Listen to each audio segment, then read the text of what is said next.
Saiba que o Candyman é um metamorfo como os lobisomens, porém ele possui uma forma reptiliana, onde seu objetivo principal é vingar os mortais, como as fúrias da mitologia grega. Será que Jackson, como o Candyman, foi o ser mais poderoso até aqui? Entre a primeira e a segunda temporada, é claro, tendo em vista que foi necessário vários lobisomens e até caçadores para enfrentá-lo, gente. Mesmo assim, muitos deles foram derrotados facilmente. Então vem comigo e vamos relembrar essa segunda temporada da série Teen Wolf. E se você é novo por aqui, já deixa seu like e se inscreve abaixo para não perder nenhum vídeo desse universo maravilhoso das séries sobrenaturais. Vamos nessa!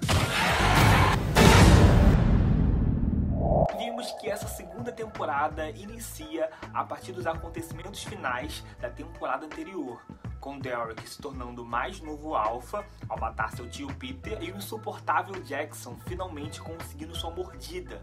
Porém, sua transformação é bem atípica, digamos assim. Mas digo logo que é bom você se atentar nos ensinamentos dos nossos professores da série. Temos aí os professores Peter e Derek, que já falaram que quando a pessoa recebe a mordida, sua transformação acaba refletindo em sua personalidade.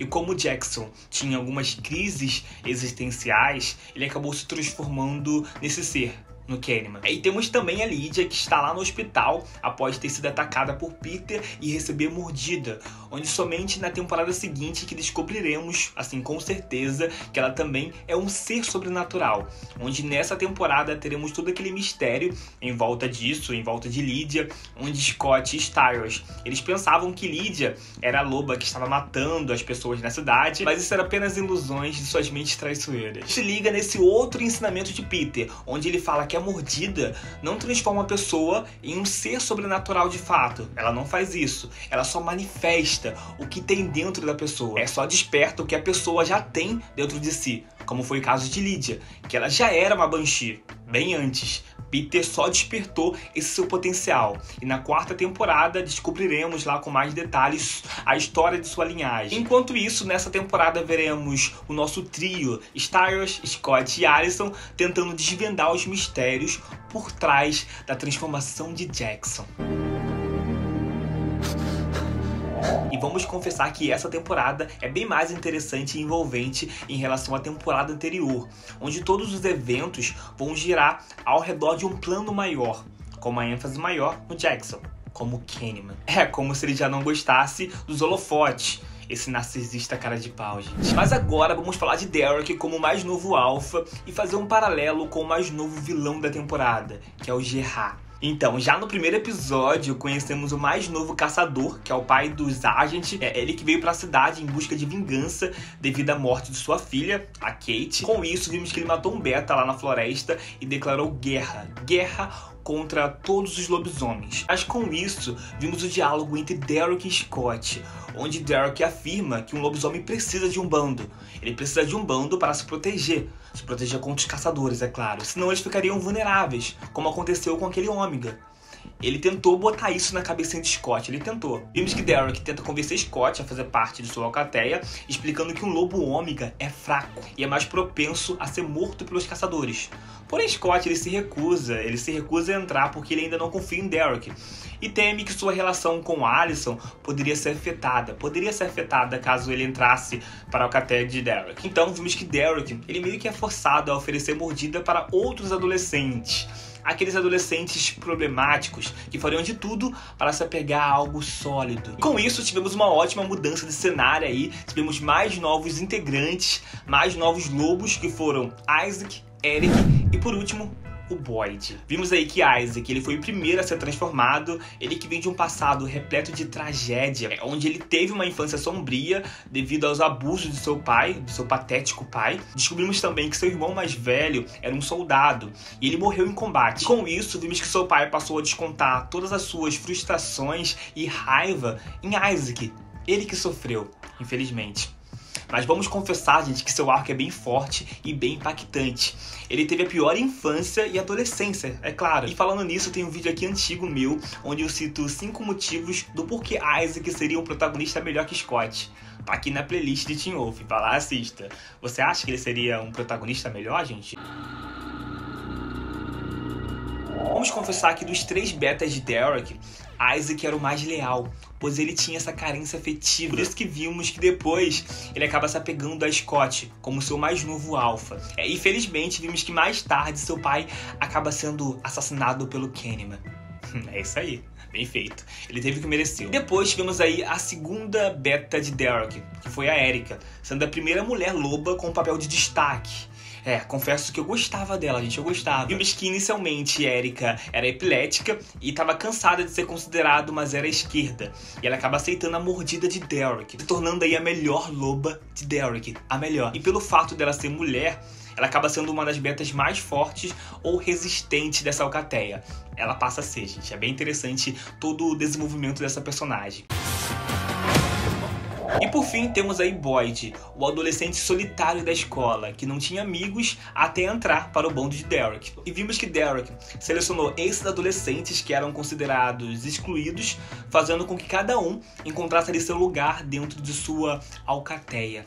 É bem interessante, gente, bem interessante. Sobre o nosso protagonista, o Scott, percebemos que ele teve um ótimo crescimento nessa temporada. Tivemos momentos bem tensos, como foi o caso de Gerard ameaçando machucar a mãe de Scott. Aquela cena foi bem forte, né? E como o Scott se recusa a entrar para a alcateia de Derek, ele precisa ficar mais atento, ele precisa ficar um passo à frente da família Argent. Entretanto, vimos aí que ele acaba demonstrando suas habilidades de liderança, a ponto de Derek dizer que Scott nunca foi um ômega, mas o alfa de sua própria alcateia. Que naquele momento seria Alicent e Styles.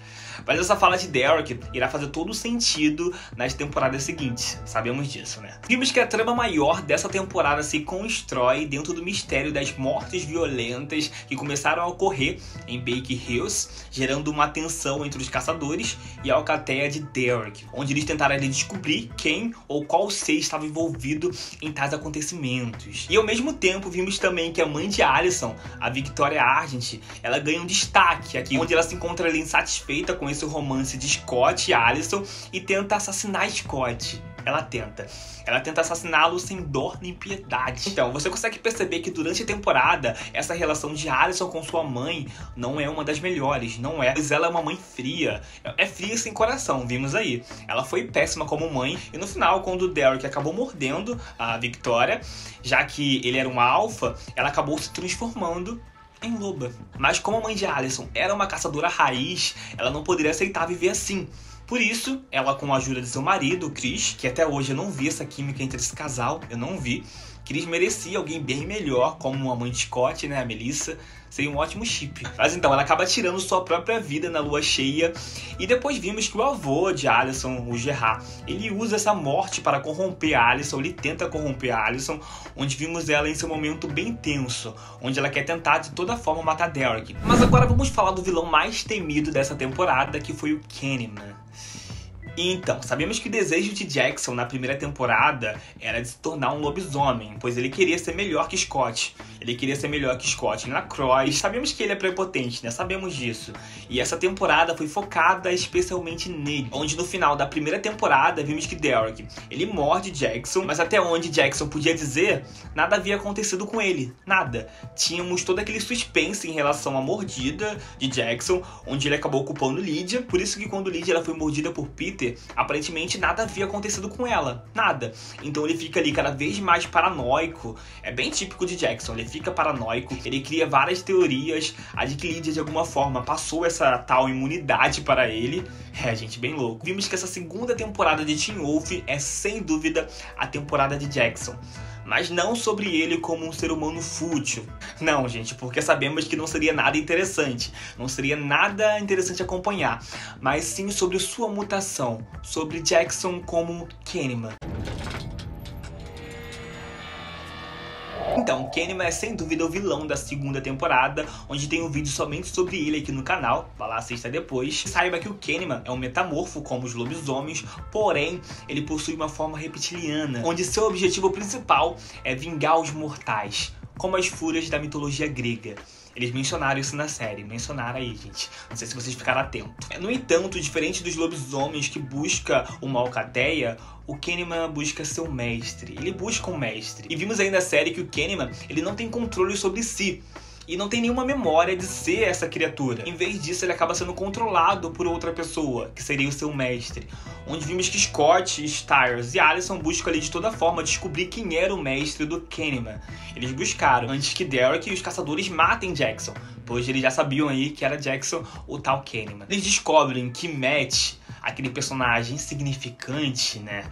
Ele era o mestre do Candyman. O próprio Matt, ele vai até a delegacia com o Candyman, onde ele mata vários policiais. Ele acaba prendendo a mãe de Scott e o pai de Styles, onde foi nesse episódio que a Melissa McCall, descobre que seu filho era um lobisomem. Porém, Matt estava ali em busca de respostas, porque ele estava se transformando em um Candyman. Mas, Felipe, por quê? Como isso é possível? Pera aí que eu já vou te explicar. Mas então, meus caros, vimos que quando o Candyman ele passa a matar pessoas inocentes a mão do seu mestre, a pessoa em questão, que era o Matt, acaba sendo amaldiçoada a viver como Candyman, porque ela estava meio que corrompendo o Candyman, pois ele não foi criado para isso. Ele não foi. Esse não é seu objetivo. Mas cena vai, cena vem, e é aí que Gerard entra na história. Ele entra em ação.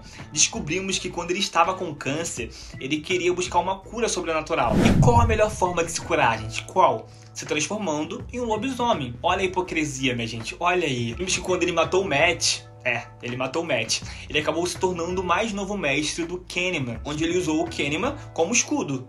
Foi aí que vimos que Gerard estava disposto a tudo para conquistar seus objetivos. Até mesmo matar sua neta. Até mesmo matar Allison, ameaçar Allison e completar a evolução aí do Candyman. Foi aí que vimos que ele conseguiu a mordida de Derek, o alfa da temporada. No entanto, o Scott deu uma última atacada. Ele deu, porque numa cena anterior ele havia mudado os medicamentos de Gerard pelas cinzas da montanha, onde ele meio que envenenou Gerard. É isso aí. Ele fez com que seu corpo, gente, rejeitasse a transformação. E vimos todo aquele sangue preto jorrar pela boca de Gerard. E isso acabou forçando o Gerard a se mudar para uma casa de repouso, onde ele passou por tratamentos, porque embora a mordida parecesse curá-lo, não curou seu câncer. Mas isso, infelizmente, ainda não era o seu fim. Não era. Porque já adianto que ele será mais uma vez o vilão da última temporada. Porque a série gosta de aproveitar os vilões. Vimos aí o Peter sendo aproveitado diversas vezes. Agora vamos fechar esse vídeo, que já tá extenso, com o Candyman. Então, acontece que Jackson, ele não se transforma, ele não evolui assim pra lobisomem, porque seus próprios traumas o impedem. Sim, impede de ele se transformar em um lobo completo. Lembra que eu falei lá no início, onde Peter afirma que uma pessoa, quando recebe a mordida, ela apenas desperta aquilo que já possui dentro de si. Ou simplesmente morre, né? E por causa de seus sentimentos de abandono, por ser um órfão, e pelo fato de não se aceitar, ele não se aceita, ele tem diversas crises de identidade, ele não tem uma identidade formada. Isso acabou levando Jackson a se transformar em um Candyman. Mas vimos que no fim, ele acaba sendo salvo por Lydia, que era ali sua âncora, e consegue se transformar em um lobisomem completo, gente. E vamos confessar que aquela cena de sua transformação foi linda, foi perfeita. Depois desses acontecimentos, descobrimos que Jackson ele estava em outra cidade. Porém, ele ainda mantinha contato com Derek. Depois vimos que o ator que interpreta o personagem Jackson, ele deixou a série por conta de seu contrato com a série Arrow. Mas adianto logo que ele vai voltar para fazer uma breve aparição lá na 6ª temporada, na 6ª ou na 5ª. E também vai voltar pro filme, é claro. Agora ele vai ficar no filme. Vamos confessar que em comparação à primeira temporada, essa foi bem melhor, bem melhor. Porém, a minha temporada favorita são as 2 partes da 3ª temporada de Teen Wolf, gente. E a sua? Me contem nos comentários. É isso, meu povo. Eu vou ficando por aqui e até o próximo vídeo. Beijão.